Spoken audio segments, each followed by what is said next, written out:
Kohli वनडेचा best player आहे का? शतकातील, इतिहासातील, जगतातील असं मी काही विधान करणार नाही. पण या पिढीचा कोहली हा 100% सर्वोत्तम वन डे फलंदाज आहे.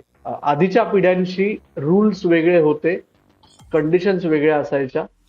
त्याच्यामुळे मी तुलना करणार नाही.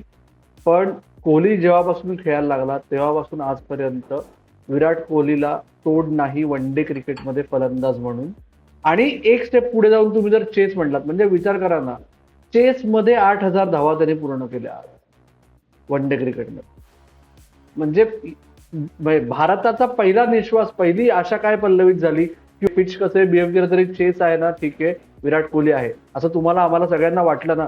जोपर्यंत विराट आहे तोपर्यंत कंडिशन्स कशाही असो, चेसमध्ये काय विशेष फरक पडत नाही. एवढा कॉन्फिडन्स ज्याच्यावर एवढी भिस्त तुम्हा फॅन्सची आहे, तर ड्रेसिंग रूमची किती असेल. आणि त्याच्यामुळे त्याचा स्वतःवरचा कॉन्फिडन्स आणि ते करून दाखवायची ॲबिलिटी हे त्यांनी वन डे क्रिकेटमध्ये वारंवार दाखवून दिलंय.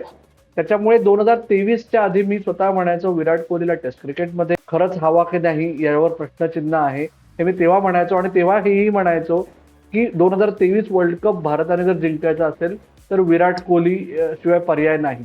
तेच आत्ता मी म्हणतोय. या स्पर्धेसाठी आपण, या स्पर्धेच्या आधी तेच बोलत होतो आपण दोघ जण, आदित्य, आणि आत्ताही आपण तेच म्हणतोय. आज विराट कोहलीने करून दाखवलं, अजून एक पेपर बाकी आहे.